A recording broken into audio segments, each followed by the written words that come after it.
Ahojte všetci, ktorí to pozeráte.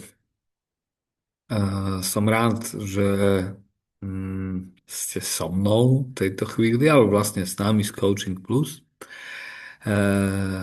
Ja sa vám v takomto čase predvianočnom prihováram s takými krátkými videami o našom najbližšom programe, v ktorých chceme vlastne vysvetliť obsah tých našich programov, výcvikov, webinárov, ktoré sme pre vás pripravili na rok 2026, aby ste si mohli dobre vybrať, ale aj aby ste boli inšpirovaní tým, čo my v Coaching Plus robíme, aj bez toho, aby ste možno prišli na naše vzdelávanie, len aby ste vedeli, že takto to u nás funguje, nad týmto my rozmýšľame, toto my pripravujeme, no a aby ste sa tak mohli obohatiť a keď to nenájdete u nás, tak aspoň vedeli, že možno toto môže byť niekedy do budúcna pre vás zaujímavé, alebo to našli niekde inde, nie od nás.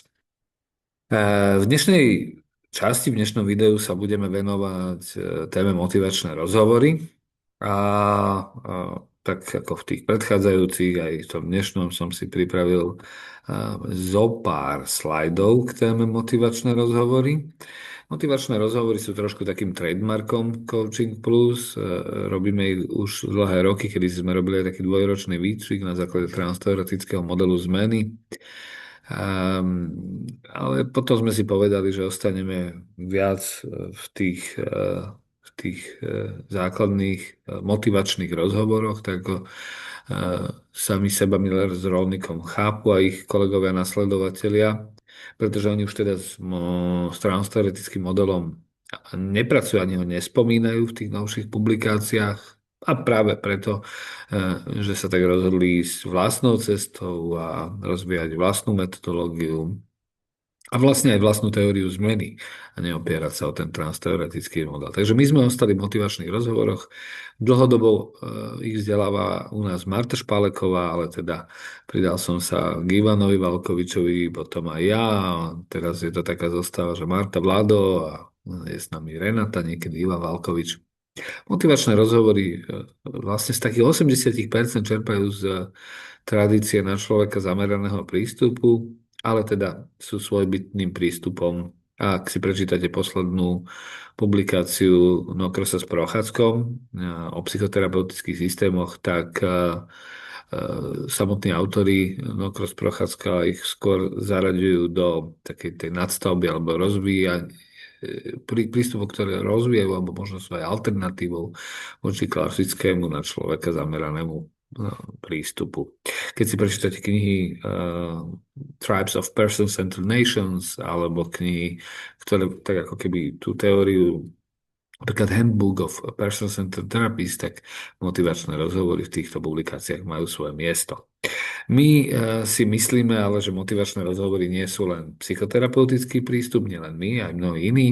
Dajú sa využiť v poradenstve, psychologickom poradenstve, sociálnom poradenstve, v sociálnej práci, v streetworku, v práci s komunitami. Dajú sa využiť pri práci s pacientmi, keď ste lekári alebo zdravotné sestry. Dajú sa využiť v rezidenciálnej starostlivosti. A dajú sa využiť aj v práci v organizáciách, pri vedení, riadení ľudí alebo pri supervíziách.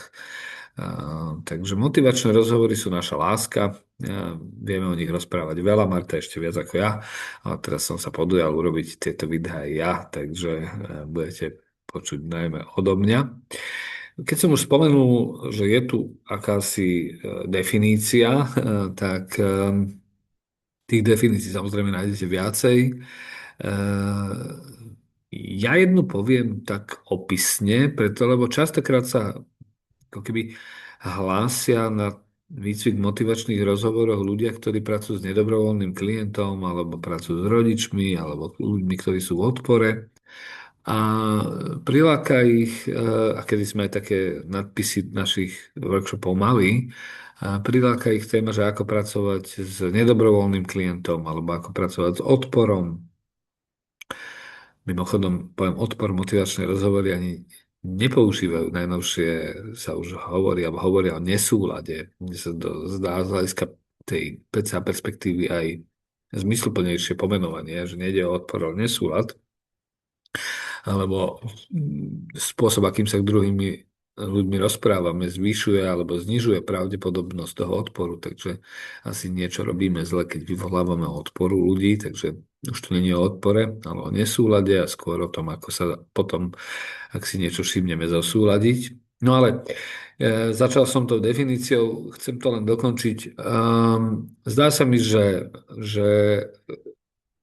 tí ľudia, ktorí prídu k nám, niekedy chcú sa naučiť lepšie presviečať, alebo ovplyvňovať, alebo získať ľudí pre svoje myšlienky, nápady, alebo pre to, čo si oni myslia, že je pre tých ľudí dobré, alebo čo si myslia ich rodičia, že je pre deti dobré, alebo čo si myslia učitelia, že je pre deti dobré, alebo čo si myslia iných ľudia, že je pre druhých dobré. A možno to dobré aj je, ja vôbec nespochybňujem to slovo dobré, a napríklad zdravie alebo bezpečie. A chcú sa u nás naučiť títo naši frekventanti, ako hovorím, presvedčiť alebo ovplyvniť a zistujú počas toho, ako sa učíme motivačné rozhovory, že toto není ono. Že my vlastne neučíme, ako ľudí presviečať alebo ovplyvniť alebo vyjednať niečo s nimi, keď učíme motivačné rozhovory. My učíme to, ako s ľuďmi vytvoriť taký vzťah, kde sa môžu cítiť bezpečne a následne slobodne. Čiže vzťah, kde keď sa s druhými ľuďmi stretávame, sa necítia odsúdení alebo tlačení k nejakej zmene, ale vzťah, kde môžu byť sami sebou, takí, akí sú. A keď vytvoríme tento vzťah, tak sa snažíme v motivačných rozhovoroch pomáhať ľuďom v tom, aby si uvedomili, či už deťom alebo dospelým, čo je pre nich v živote dôležité a ako to, čo je pre nich dôležité, súvisí s tým, čomu oni v živote čelia. Čiže ako to, kto oni sú, aké sú ich hodnoty, aké sú ich zážitky a to, čo prežívajú, ako to súvisí s tým, čomu v živote čelia. Či už sú to ich rozhodnutia, alebo nejaká želaná zmena, alebo zmena, do ktorej sú pozývaní. A ako vlastne oni reagujú na toto očakávanie tých zmien, čiže čo to v nich vyvoláva. Napríklad ako reagujú, keď je niečo v rozpore, alebo cítia ambivalenciu voči niečomu, čo prežívajú, alebo voči zmene, alebo voči želanej zmene od niekiaľ. A snažíme sa pomôcť učiť ľudí také rozhovory, ktoré umožňujú cítiť sa bezpečne, ako som spomenul, ktoré umožňujú ľuďom, aby v tom bezpečí mohli byť autentickými a potom sa rozhodnúť. Čiže my neučíme ľudí presviečať. Motivačné rozhovory neučia ľudí presviečať, alebo odborníkov presviečať ľudí, klientov, ale učia odborníkov, aby vytvorili taký vzťah alebo taký zážitok, takú skúsenosť, možno to je len kontakt, nemusí to byť než vzťah, kde sa klienti môžu rozhodnúť, ako a čo ďalej so svojím životom. Na základe toho, čo chcú, na základe toho, čo vedia, na základe toho, čo je v súlade s nimi samými. Na to, aby motivačné rozhovory boli motivačnými rozhovormi, je dôležité, aby boli zosúladené všetky 4 kľúčové ingrediencie. Ako keď varíme, tak miešame ten melting pot. A mnohí ľudia si myslia, že keď sa naučia otvorené otázky, tie reflexie alebo sumarizácie, čiže správne komunikovať v súlade s motivačnými rozhovormi, tak budú robiť motivačné rozhovory. Nie, nebudú. Mnohí ľudia si myslia, ja som si to kedysi tiež myslel, že keď budem fokusovaný na reč zmeny, tak vlastne robím motivačné rozhovory. Nie, nebudem viesť ani vy. Mnohí ľudia si myslia, že keď sú v súlade s tým spiritom, akceptácia, o tom budeme ešte rozprávať, partnerstvo, ale aj také ako keby spolucítenie, že ak sme v tom spirite, tak robíme motivačné rozhovory. Nerobíme. Tak ako keď by sme sledovali nejaké tásky, procesy, úlohy. Motivačné rozhovory sú motivačnými rozhovormi vtedy, keď sú tam všetky 4 ingrediencie. Na našom výcviku sa snažíme počas tých dní, ktoré máme spolu, vlastne prejsť všetky tie ingrediencie, ktoré sú tu opísané a trénovať všetky tie ingrediencie, ak sa len trénovať dajú, alebo reflektovať to, čo nám pomáha byť v súlade napríklad s duchom motivačných rozhovorov. Čiže motivačné rozhovory sú motivačnými rozhovormi až vtedy, keď máte toho ducha, ale zároveň viete komunikovať spôsobom, ktorý vyjadruje to, čo tam je napísané, ako tie veslá ORS. Ale zároveň si všímate v tom rozhovore aj to, v akej fáze zmeny, kedysi teraz sa to volá skôr úloha, ktorá stojí pred tým klientom, v akej fáze alebo v akej úlohe, v akom tasku, v akom procese je ten klient a zároveň rozvíjate v tom istom okamihu aj, alebo venujete pozornosť tomu istom okamihu aj príprave alebo samotnej reči zmeny. Keď toto je v súlade a keď je to v jednom hrnci a keď sa to varí v tej situácii tu a teraz vo vzťahu s klientom, tak sa dejú motivačné rozhovory. Poďme podrobnejšie.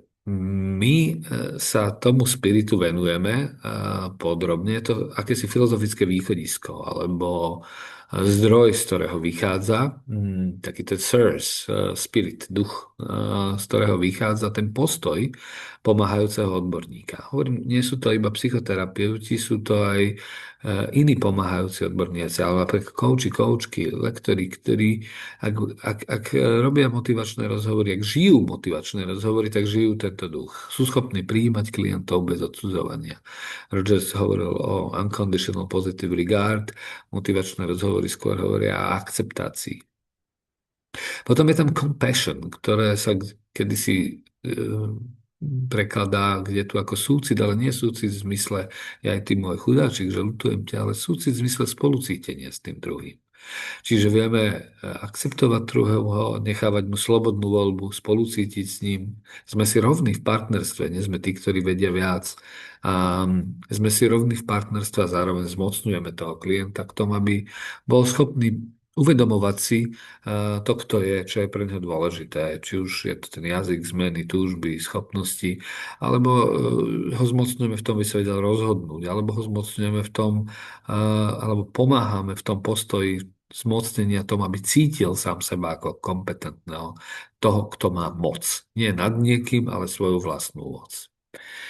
Okrem ducha som spomenul, že motivačné rozhovory hodne súvisia s komunikačnými zručnosťami. Veľa sa učia na rôznych tréningoch otvorené otázky, ale veľa času my na našich tréningoch vedujeme aj tomu, aký je rozdiel medzi oceňovaním a afirmatívnymi výrokmi, pretože motivačné rozhovory, to centrum hodnotenia človeka neprinášajú zvonku ocenením, ale ten locus of evaluation je v tej rogerianskej tradícii vnútri alebo niekde, to nie je slovo vnútri, ako vnútri, nie je to vnútri v hlave, ale v tom svete toho mysle, toho nášho klienta. A my to počujeme a potvrdzujeme napríklad schopnosti, kompetencie, zdroje toho klienta, hodnoty toho klienta napríklad cez afirmatívne výroky.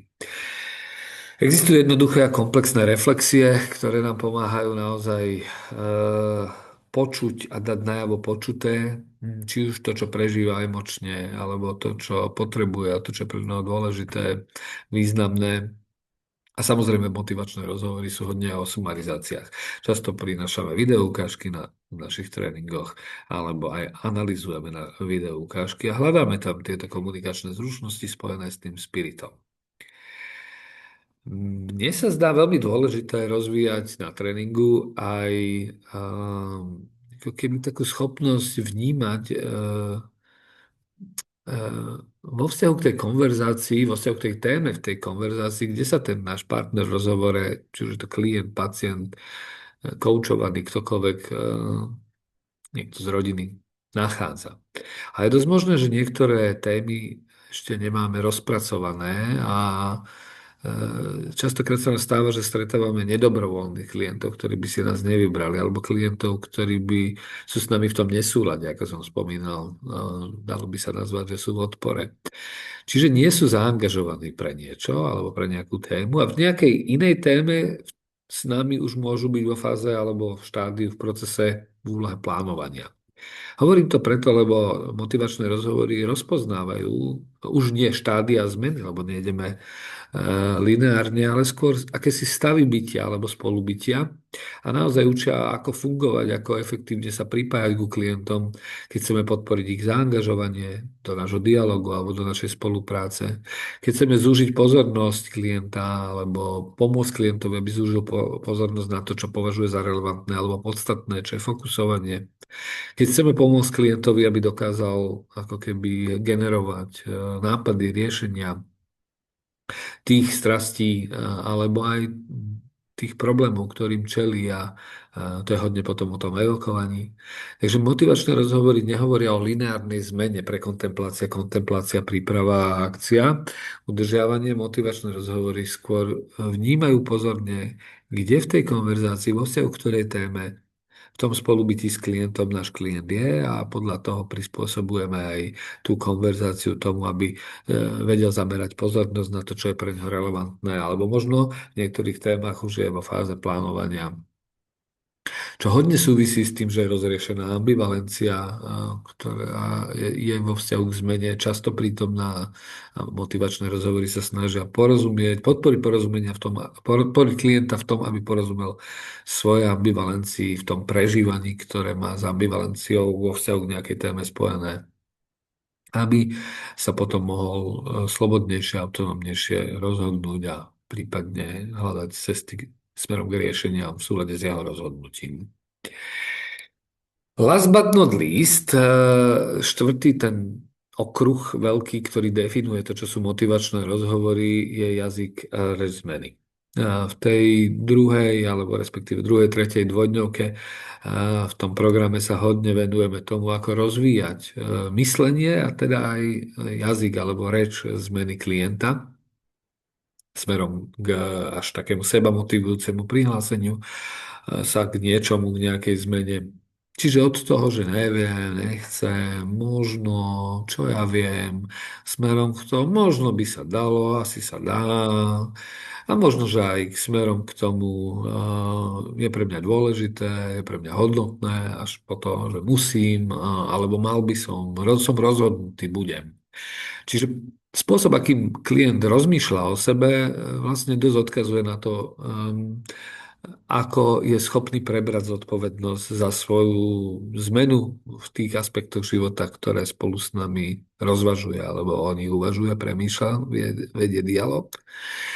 A my pomáhame rozvíjať jeho jazyk zmeny tým, že sa zameriavame na túžby klienta, na jeho schopnosti, na jeho dôvody k zmene, potreby, že rozriešime tú ambivalenciu spojenú so zaseknutím sa, s tým jazykom udržiavania, s tým, že mne je aj celkom dobre, a že rozhýbeme tú ambivalenciu a pomáhame klientovi možno nájsť cestu k sebe samému a k preferovanému spôsobu vlastného života.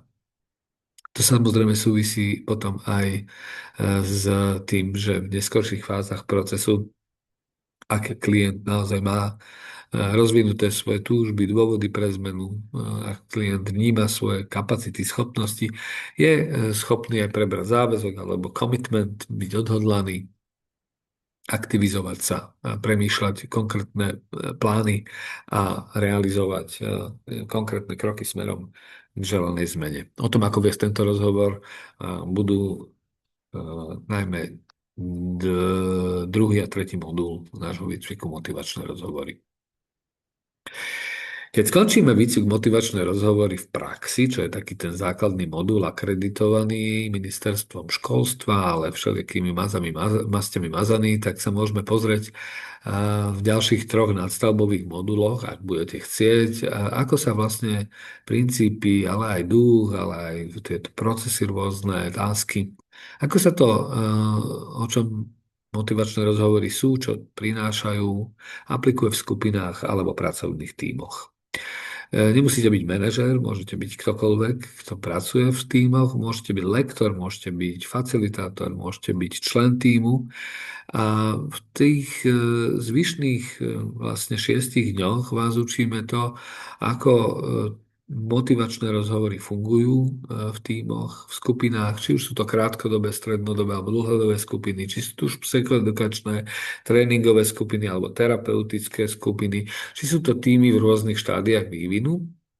A učíme vás to, ako žiť motivačné rozhovory, uvedomiť si ale aj to, že ako sa aplikujú, ako sa žijú motivačné rozhovory s viacerými ľuďmi naraz v tom skupinovom procese. Čiže učíme vás okrem základných vecí, ku ktorým sa neustále vraciame, a doteraz som ich spomínal aj v tomto webinári, webcaste, aj o sile skupiny a dynamike skupiny, o tom, akým spôsobom sa zamerať na nejaké hodnoty, ktoré v tej skupine ľudia majú a ako sa nimi môžu inšpirovať. A ako do tej skupiny prinášať facilitačné zručnosti alebo zručnosti, ktoré budujú nielen kohéziu, ale aj budujú prepojenia medzi ľuďmi, ktoré im potom pomáhajú sa zamerať na to, čo vlastne v tej skupine chcú, či môže byť pre nich užitočná, na pozitívne aspekty seba, na prepojenie s druhými ľuďmi, na to, aby mohli hľadať v takýchto skupinových procesoch potom nielen podporu, ale aj vlastne inšpiráciu pre svoju cestu na svojej ceste. Takže zároveň vás týmto pozývame aj na nadstavbový program motivačné rozhovory v skupinách a tímoch, pretože vie byť veľkým obohatením práve cez konkrétny nácvik skupinových procesov, alebo teda zvládania skupinových procesov v roli facilitátorov. A nie už potom v praxi ich aplikujete kdekoľvek, v akýchkoľvek skupinách alebo v akýchkoľvek tímoch.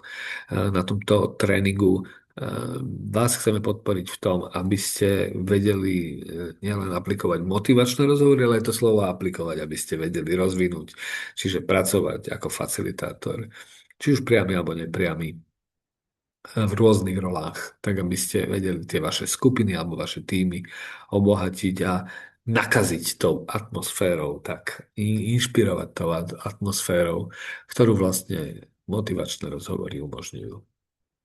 Tak, toľko k programom motivačné rozhovory v praxi a motivačné rozhovory v skupinách a tímoch. Obidva nás čakajú na jar, alebo teda v zime a na jar roku 2026. Obidva vedieme s Martou Špalekovou a v konečnom dôsledku sa tešíme na to, že spoznáme nových ľudí alebo s tými ľuďmi, ktorí už majú tie EMI za sebou alebo sú dobrí v skupinovej práci, sa stretneme aj na tých MI v skupinách a tímoch. Preto, lebo je to vlastne jedinečný program. Veľmi taký ľudský, keď to poviem jedným slovom. Takže rád vás uvidím a teším sa na spoluprácu v roku 26.